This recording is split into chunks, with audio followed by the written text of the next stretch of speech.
I love my wife very much, but here's the story. We met in high school. Both Emma and I were innocent children then. We studied together. After school, we went to different universities. But after studying, we hurried to meet each other.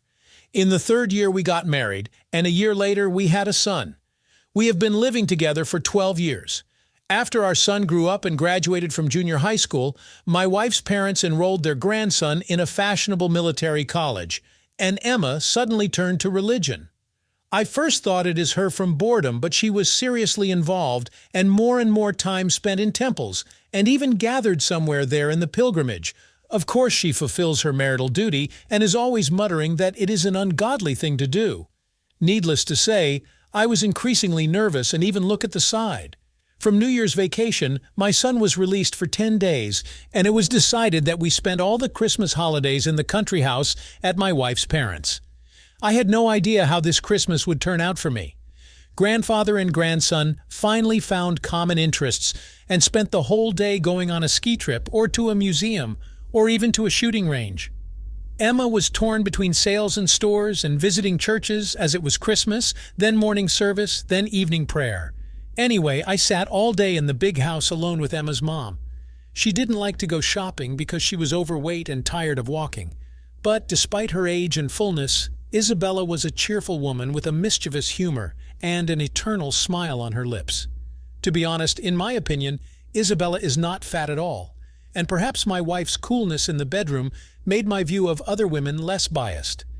But when one morning my mother-in-law came down to the kitchen in a long nightgown, I realized that I even forgot to breathe while watching Isabella moving around the kitchen. By the way, Isabella is by no means modest. Sometimes in conversation she makes such jokes that even the neighbors witty blush. No, Emma's character and disposition are not like her mother's. She was talking to me about something and I mumbled something inarticulate in response. But all I could concentrate on, I nearly choked when I saw Isabella lean over the table to get salt. I knew this would continue day after day. She would walk around the kitchen in her nightie, and I would stare stupidly at her charms, unable to do anything else. I could have left home to avoid this situation. One day I made a decision. To talk to her, that Isabella's husband is very fond of the service. I asked my mother-in-law, yes, service.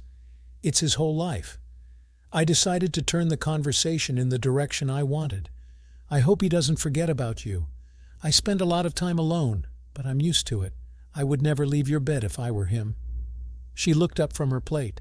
Mark, you don't have to say things like that to me. I know, I said, looking her straight in the eye, but it's true. You are a very attractive woman, Isabella. She repeated again. Mark, we don't need to talk about anything like that. I got up from the chair, came close to her. Her breathing became heavy. So I shouldn't tell you that I dream about you. She gasped. Mark. Suddenly the phone rang. We both flinched and stared at the beeping receiver. When I finally explained to the caller that he was in the wrong place, Isabella was no longer in the kitchen, and the voice of our grandson's grandfather could be heard upstairs. The next morning, Isabella started the conversation. Mark, we need to talk about what happened yesterday. You mustn't feel sorry for me, and you mustn't say things like that to me. I sat quietly across from her. You are right, Isabella, that I should take you this just to take you seriously. She got up and went to the sink. She was breathing heavily and was very tense, her fingers gripping the edge of the sink, white. I got up too and walked over to her. I love my husband, she whispered. I don't want to traumatize him or Emma. No one will know anything, I whispered to her. Oh, she moaned back. Yes, I said, let's go to the bedroom. I can't on our marital bed. I can't. Then into the living room. There is a sofa there. Well, on the sofa, mother-in-law went. By the way, the sofa is wide, flat, comfortable. At dinner, I couldn't take my eyes off Isabella. I kept remembering us and the couch. It was wonderful.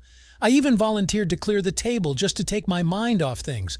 My wife and mom brought in a pile of dirty plates. They chatted about nonsense.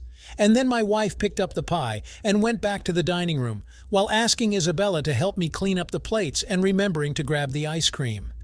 When we were alone, I turned my mother-in-law toward me and heard her whisper, What is it on you so much? It's okay. Just arch your back.